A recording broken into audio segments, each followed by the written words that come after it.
Sekarang kita masuk ke Sesi kedua. Sesi kedua tentang masjid. Masjid. Ada nggak di dalam Al-Quran pembahasan tentang masjid? Ada banyak. Salah satu aja. Subhanallazi Subhanallazi asra bi abdihi. Oke, yang lain ya. Lain. Oke. Innama ya'muru masajidallah man amana billahi wal yawmil akhir. Oke. Wa aqama shalah wa ata zakah wa lam yakhsha illallah. Oke. Sesungguhnya orang-orang yang memakmurkan masjid-masjid Allah adalah hanya orang-orang yang beriman pada Allah. Terus apa lagi? Dan hari akhir. Hari akhir terus Mendirikan salat dan menunaikan zakat dan enggak takut kecuali pada Allah Subhanahu wa taala. Oke, baik. Ini adalah tentang masjid.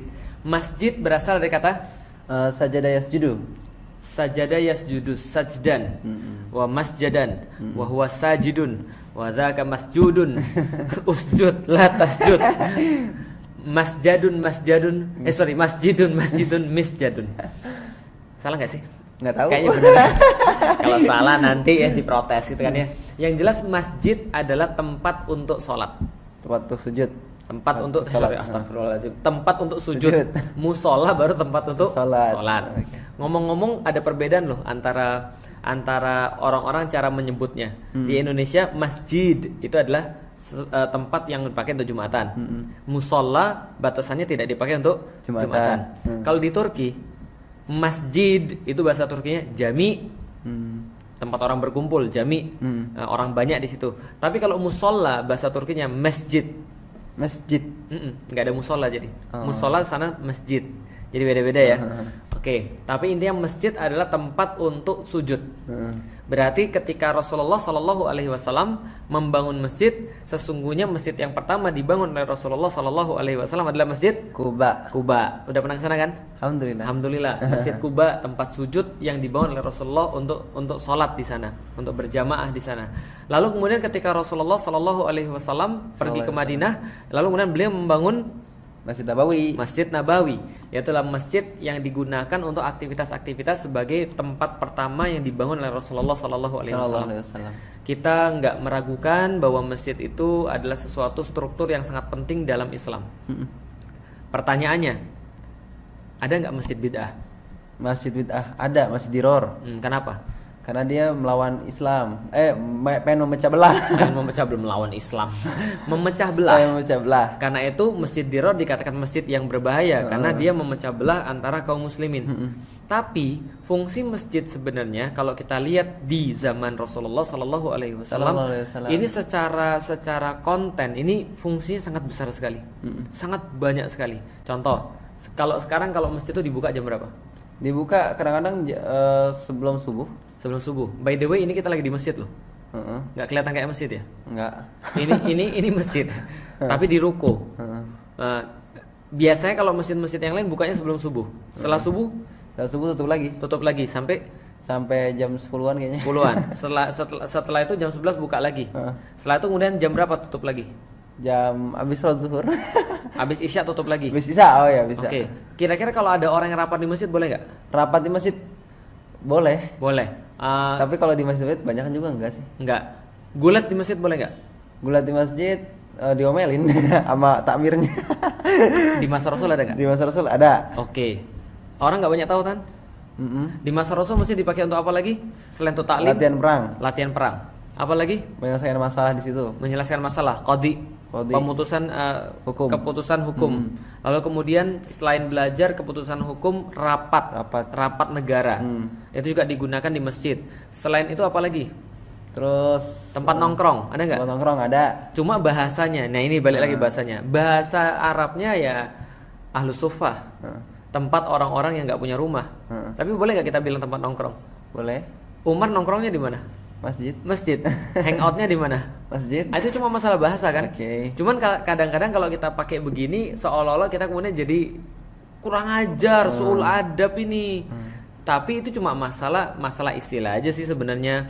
Nongkrong itu artinya etika, gitu kan ya. Hangout itu artinya ketemuan bareng. Kurang main kali yang belum paham Ustaz. Nah, kurang main. Meeting. Ngopinya kurang kental. Ngapain ke masjid? Meeting, gitu kan ya. Itu rapat. Ngapain ke masjid? Nongkrong. Itu berarti itikaf, gitu kan ya. Nongkrongin masjid. Kan begitu, itu kan bahasa ya. Artinya ini kita perlu melihat bahwa banyak sekali fungsi-fungsi masjid di zaman Rasulullah Sallallahu Alaihi Wasallam, dan tidak hanya sebagai tempat sholat. Malah kalau masjid itu cuma sebagai tempat sholat, ini justru penurunan degradasi fungsi masjid. Oke, kita bahas ya. Ketika di zaman Rasul masjid itu sangat sederhana. Kenapa sangat sederhana?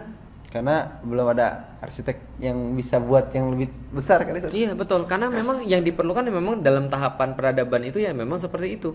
Dibangunlah bentuk masjid seperti kota, gitu kan ya. Lalu kemudian setengahnya ditutup dengan pelepah kurma, setengahnya dibiarkan terbuka, gitu kan ya. Penerangannya lebih banyak daripada rumahnya Rasulullah Sallallahu Alaihi Wasallam. Lalu kemudian disitulah orang-orang sholat, bawahnya masih dari tanah dan seterusnya. Nah, itu dibangun berdasarkan keperluan yang ada pada saat itu. Dibangun menara untuk azan, lalu kemudian segitu kan ya. Nah, pertanyaan berikutnya, ketika berganti tempat, apakah masjid itu harus kota? Nggak bisa. Di Indonesia nggak bisa masjid kota. Kalau masjid di Indonesia kota, mesti nanti akan dia mau dengerin pengajian juga kayaknya. Oh ini. Iya. Nah, kalau masjid itu kota, nanti justru akan bocor. Makanya di Indonesia itu kita lihat yang namanya atap itu punya kelandaian tertentu. Kalau misalnya atapnya begini, dia akan cepat bocor. Dia harus punya kelandaian tertentu. Bangunan-bangunan Belanda, kenapa awet? Karena dia sangat landai sekali. Dia sangat tinggi sekali. Makanya ketika air hujan turun tuh langsung ke bawah. Karena Indonesia curah hujannya turun. Curah hujannya turun. Curah hujannya lumayan tinggi. Tinggi. Ya. Bukan lumayan tinggi lagi. Kalau di Arab curah hujannya kira-kira banyak atau tidak? Sedikit. Setahun tuh bisa dihitung 8 atau 9 hari hujan. Jadi kalau ada hujan tuh orang sana, wih hujan bro. 8 hari atau 9 hari hujan kalau saya nggak salah dalam setahun. Curah hujannya itu sekitar seperti itu. Nah, sehingga kalau masjid kota itu memang sudah menyesuaikan di situ. Pernah ke Eropa nggak? Belum, tapi Belum. Insya Allah setiap tempat itu punya arsitek berdasarkan tempatnya masing-masing. Antum buat masjid kota di kutub utara, ya nggak bisa lah. Di sana pasti harus ada satu pertimbangan yang lain karena cuacanya ekstrim. Di Indonesia banyak curah hujan, banyak lumut dan seterusnya, maka cuacanya ekstrim, maka nggak bisa kemudian berdasarkan seperti itu. Apakah ketika kemudian kita membuat masjid yang cocok dengan satu tempat lantas kita dikatakan sebagai bid'ah? Lantas dikatakan sebagai orang yang mengada-ngada? Enggak, karena ini memang harus diperlukan. Nah, ketika kemudian bertambah kemudian waktu, ketika zamannya Khilafah Umayyah, maka dibentuklah Masjid Umawi yang ada di Damaskus. Dan kita tahu Damaskus itu adalah tempat yang sangat, itu pusatnya dunia. Orang-orang kemudian lalu lalang memperkenalkan peradaban di sana dan segala macamnya. Nah, dan mereka membuat masjid yang mengakomodasi pada zamannya, tapi tetap dengan aktivitas yang sama. Ada alus sufahnya, tempat kemudian orang ngasih makan pada orang-orang yang nggak punya, ada tempat rapatnya, ada tempat memutuskan hukumnya, ada tempat sholatnya, ada tempat ya segala macamnya lah. Semua diakomodasi dalam Masjid Umawi itu. Masuk lagi ke zamannya Khilafah Abbasiyah, mereka membentuk dengan arsitek yang lebih bagus lagi. Mulai kemudian menggunakan kubah, karena curah hujannya tinggi, nggak mungkin kotak doang. Mulai mereka menggunakan kubah, mulai mereka menggunakan menara-menara yang lebih tinggi lagi supaya azan lebih mudah terdengar. Mulai kemudian diperluas wilayah-wilayah tertentu. Ketika di zaman Rasulullah ada pertandingan gulat di masjid, maka dibuatlah kemudian tempat yang terbuka seperti zaman dulu. Kalau di Masjid Nabawi itu bentuknya kotak, setengahnya ditutup, setengahnya tidak. Sekarang masjid di Turki semuanya juga gitu. Gitu. Ya kan? Nanti antum lihat insya Allah. Oke, insya Allah. Setengah tertutup, setengah terbuka. Oh gitu. Iya, karena meniru zamannya Nabi. Nah, cuman mereka kembangkan itu semua dari Khilafah Abbasiyah ke Khilafah Utsmani. Nah, ini pengen saya ceritakan. Ketika zamannya Rasulullah Shallallahu Alaihi Wasallam, itu mereka mungkin tidak merasa tidak perlu untuk mengembangkan segala sesuatu yang bersifat, contoh misalnya kaligrafi. Atau misalnya karpetnya dipikirin, atau kemudian batunya dipikirin untuk jadi apa. Tapi semakin kemari, ketika semakin kemudian peradaban itu berkembang, peradaban Islam berkembang, Islam tuh perlu menunjukkan kepada luar bahwa Islam ini grande, Islam ini keren loh, Islam ini hebat loh. Rasulullah Shallallahu Alaihi Wasallam menyuruh kita untuk menghiasi bacaan Al-Quran dengan suara-suara kita. Apakah bacaan Al-Quran lantas jadi tidak bagus, lantas kita harus bagusin lagi? Enggak, bacaan Qurannya ya Allah, nggak mungkin kita bilang kita bisa menandingi Al-Quran. Nggak mungkin kita bilang bahwa suara kita lebih bagus daripada Al-Quran. Tapi kenapa disuruh untuk kemudian tazyin, untuk kemudian mengindahkan Al-Quran dengan suara kita? Bukan berarti Al-Quran kurang indah, tapi kitanya sendiri yang perlu untuk kemudian memperkenalkan Al-Quran itu pada orang lain dengan bahasa yang indah, dengan cara yang indah. Dari situlah kemudian Islam itu mengembangkan seni artnya itu dari dalam sesuatu yang mereka paling yakini, Al-Quran itu sendiri.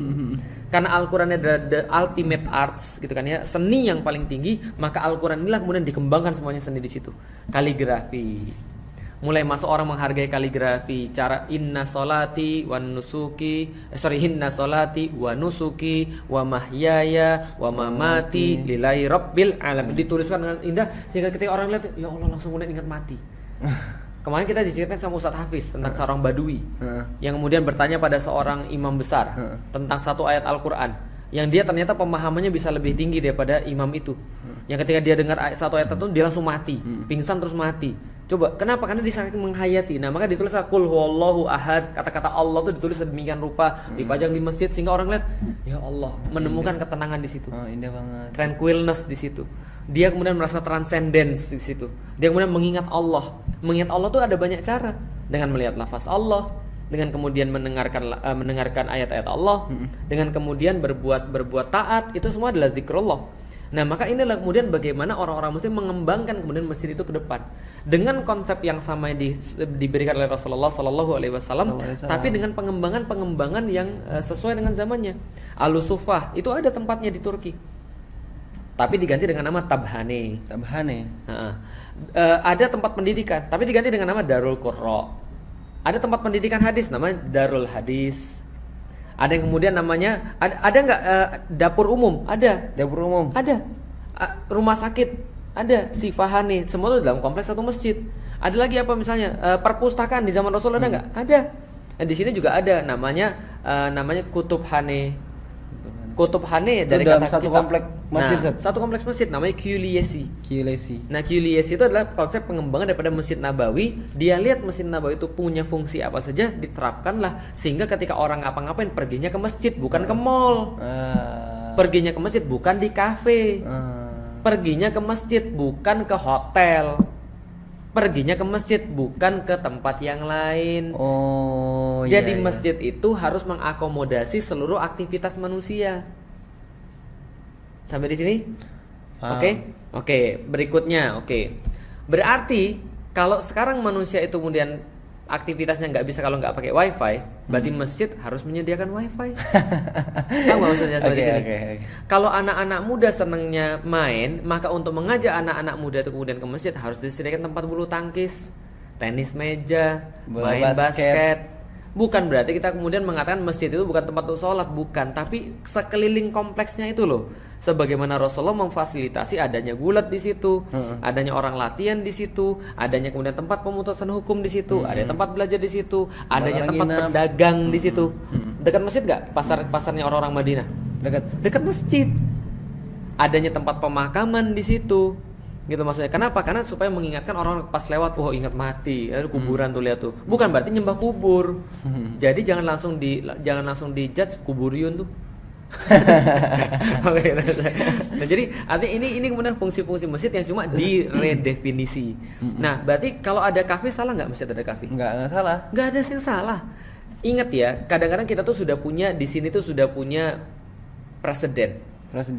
Kalau di sini presidennya Palu, maka semua orang kita anggap paku. Kita pukulin. Paham gak maksudnya? Artinya kafe itu nggak haram. Yang haram apa? Yang haram adalah orang-orang buka aurat di kafe. Yang haram adalah cium-ciuman di kafe, ya toh? Tapi kafenya haram nggak? Ya kafe itu tempat makan, kafetaria, warung. Gitu maksudnya, cuma di-set agar lebih keren, agar orang mau datang. Orang mau datang, mau aktivitas di sana, dengerin azan, lantas sholat, bisa didakwai, gitu kan ya. Ya pikir yang baik lah, gitu maksudnya. Nah contohnya apa lagi? Ada break dance. Break dance itu salah atau tidak sebenarnya? Mubah ya Ustaz. Break dance itu mubah. Yang nggak boleh break dance sampai kelihatan udel. auratnya. Breakdance kan olahraga, anggaplah orang gerak-gerak kayak parkour, kayak kemudian senam aerobik, kayak senam kesehatan jasmani, kayak gulat. Nah itu sebenarnya bisa sampai yang haram, yang nggak boleh adalah aktivitas tertentu. Live music, kita tuh karena kalau kita udah denger live music, kebayang kita tuh kayak apa? Wah, Java Jazz, buka aurat di situ, mabok-mabokan dan segala dangdutan. Makanya kan tadi ada yang nanya, kenapa nggak asal aja dangdutan? Itulah pemikiranmu terlalu sempit. Kurang main live music itu tidak berarti harus begitu. Contoh Wali Songo itu, Wali Songo dulu kemudian ada yang mengatakan bahwa Sunan Kalijogo yang kemudian menggubah lagu Gundul Pacul Cul. Itu ada nilai yang sangat besar di dalamnya. Mereka memperkenalkan lewat wayang yang sesuatu yang bergengsi pada saat itu. Jadi orang nonton wayang tuh udah kayak orang bangsawan. Nah, itu kemudian diturunkan kepada orang-orang biasa dan diperkenalkan dengan cerita Islam. Masuk mereka di situ. Lalu ketika mereka sudah masuk di situ, kita sudah mudah memperkenalkan. Dibuatlah kemudian sebuah acara misalnya oleh Sunan Kalijogo, Kalimosodo. Tapi kalimat syahadat ini ya, mereka suruh mengucapkan tapi mereka belum mengerti pada awalnya. Tapi lama-lama mereka paham. Dan dengan itu Indonesia tuh kemudian jadi Islam. Subhanallah. Jadi ini coba dilihat dulu, ada nggak kebaikan di sana? Kalau misalnya ada potensi keburukan, disitulah letak tugasnya kita. Sampaikan, Ustadz, mungkin nggak ini nanti akan memfasilitasi keburukan. Bukan ini parah, Dajjal ini. Ini perbuatan orang-orang yang jamaknya dayut sini, artis-artis dayut sini. Paham gak sih maksudnya? Kok lu bombastis banget sih? Kau pengen jadi seperti Nasrani Nasrani berarti udah kafir ya? Nah iya maksudnya gitu. Jadi maksudnya coba dilihat dulu. Ini sekarang bagaimanapun juga ada aktivitas-aktivitas yang bisa kita akomodasi di masjid. Artinya contoh, saya tetap main basket kok, walaupun sudah masuk Islam tetap main basket. Saya sudah masuk tetap main futsal. Saya tetap senang berenang, gitu kan ya. Lah andai kan kemudian semua aktivitas itu ada di masjid, bukan kan lebih enak? Gitu enak maksudnya. Banget. Justru aku sedih gitu ketika ke tempat-tempat olahraga ya nggak ada masjidnya, ada masjid ini ke toilet dan itu sempit banget, bau gitu sudah. Betul, itu maksud saya itu. Kenapa Anda tidak merasa khawatir ketika orang-orang pergi ke mall dan di mall itu masjidnya hancur? Bukankah harusnya lebih bagus mall yang tertarik kita ke sana gitu ya? Betul, bukannya lebih baik masjid yang nyediain mall. Dan itu terjadi di Turki. Itu terjadi di masa Utsmani ketika masjid itu dijadikan benar-benar jantung peradaban. Berarti yang lain tuh untuk support masjid. Antum tahu nggak? Fetih Gülyesi itu sempat surplus 60.000 dukat kalau saya nggak salah dalam setahun. Itu besar sekali. Itu bisa untuk bangun bermasjid-masjid yang lain. Dukat itu satuan uang pada saat itu, emas. Nah jadi artinya koin emas lah kira-kira begitu. Nah itu artinya apa? Kenapa? Karena setiap masjid itu punya badan wakaf dan semua toko-toko di sekitar masjid itu, pasar itu semua support ke masjid. Kalau sekarang kayaknya nggak ada ya. Itu masalahnya. Kenapa Anda merasa nyaman ketika orang pergi ke kafe lantas mereka nggak dengar azan di situ? Kenapa nggak kita balik aja? Orang pergi ke masjid tapi sampingannya ngafe. Bukan orang ngafe tapi sampingannya masjid. Orang rapat tapi sampingannya masjid. Kenapa orang nggak ke masjid tapi sampingannya rapat? Mantap, Ustaz. Ini ya kan? Sesuatu yang jarang dipikirin, tapi kenapa kita nyalahin ya, Ustaz? Itu maksud saya, Mbok ya ajak ngobrol, jangan-jangan itu cuma istilah doang. Ya Allah, istilah doang. Gitu kan ya, cuma permasalahan istilah yang kita nggak pernah kemudian untuk saling ngobrol, ngamuk sebelum rembuk. Ya bawaannya ngegas terus sih. Ya karena tadi, oke lah, after all, sekarang saya mau nanya. Kalau masjid itu tidak ada breakdance, masjid itu tidak ada apa yang dipermasalahkan, kafe, tidak ada apa lagi yang dipermasalahkan? Tidak ada. Kenapa sih dari tadi ngiterin antum? Antum belum mandi ya? Enak aja. Terus apa lagi? Kafe, terus nggak ada. Apalagi tadi breakdance, nggak ada live music, nggak ada apapun yang gaul-gaul gitu kan ya? Itu sudah benar atau tetap salah? Itu masih kurang. Tetap salah. Kenapa tetap salah? Karena masjid itu tidak bermanhaj dengan sesuai dengan manhaj saya kan gitu.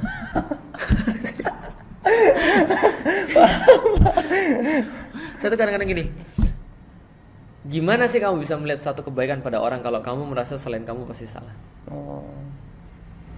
Ya wajar lah kalau gitu. Ya kalau gitu sudah wassalam, udah nggak ada diskusi lagi lah sudah. Tapi kalau kamu mau melihat kebaikan pada sesuatu, mau belajar kebaikan pada sesuatu, melihat lebih dekat lagi gitu kan ya. Ada yang nanya pada saya, apa bedanya kalau gitu Islam Gaul dengan Islam Nusantara? Ya beda lah. Kita nggak menjelekkan yang lain, gitu loh maksudnya. Kita nggak mewajibkan semua masjid itu ada lapangan skateboard. Kita juga memang nggak wajib kan. Bukan, maksudnya ustadz yang dimaksud itu tidak pernah mewajibkan seluruh masjid harus begitu. Harus kemudian punya live music, harus punya tempat nongkrong yang representatif, harus punya tempat olahraga. Enggak wajib. Semua masjid silahkan asal aktivitasnya tetap syar'i. Pertanyaan saya bagian mana di situ yang enggak syar'i? Kecuali kalau Anda sudah menganggap musik itu pasti haram, nongkrong itu pasti haram, kafe itu pasti enggak boleh, live music itu pasti haram dan seterusnya. Nah, itu sudah kalau gitu pembahasannya bukan lagi pada fungsi masjid, tapi pada ikhtilaful fiqhi. Ya kan? Ikhtilaf dalam bidang fikih. Itu yang dibahasnya. Gitu, nah, kalau itu yang dibahas, silahkan buka di Hidayat. Jangan buka saya. Lah saya mesti salah. Ya kan? Mesti buka Ustadz Abdul Somad.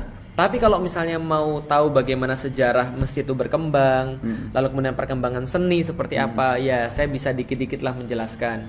Jadi artinya bedalah antara masjid di Arab dengan masjid di Turki. Nanti antum akan merasakan. Antum kan udah pernah ke Arab kan? Udah. Ada nggak kaligrafi? Enggak, kosong. Enggak. Dan boleh nggak? Boleh sebenarnya. Kalau Anda merasa nyaman dengan itu ya silakan.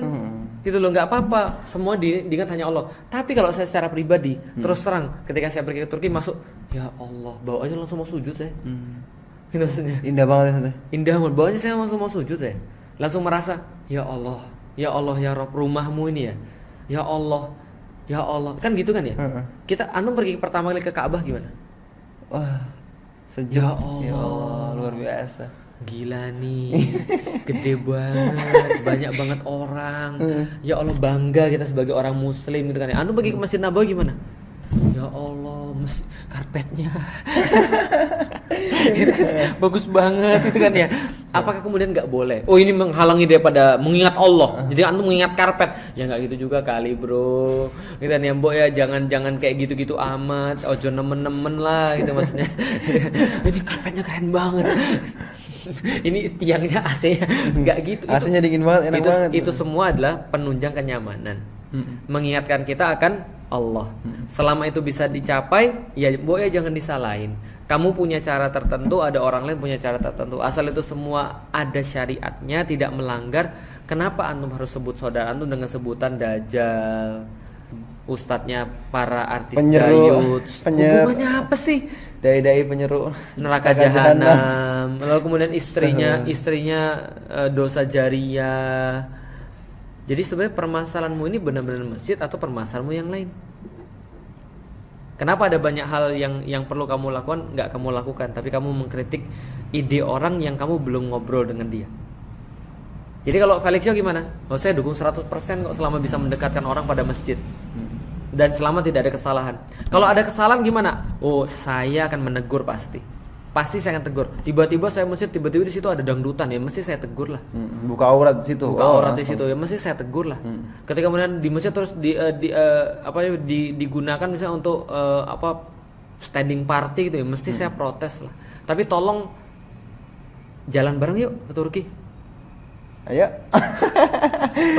Biar main agak jauh gitu. Jalan bareng biar kita tunjukin bisa loh. Syar'i tapi tetap kemudian punya konsep yang bagus, dan itu semua dari Masjid Nabawi. Jadi masjid yang bagus adalah masjid yang bisa mengakomodasi kepentingan semua orang, aktivitas manusia, sehingga dia benar-benar jadi jantung peradaban manusia. Subhanallah. Gitu ya. Ada yang lain mau ditambahin?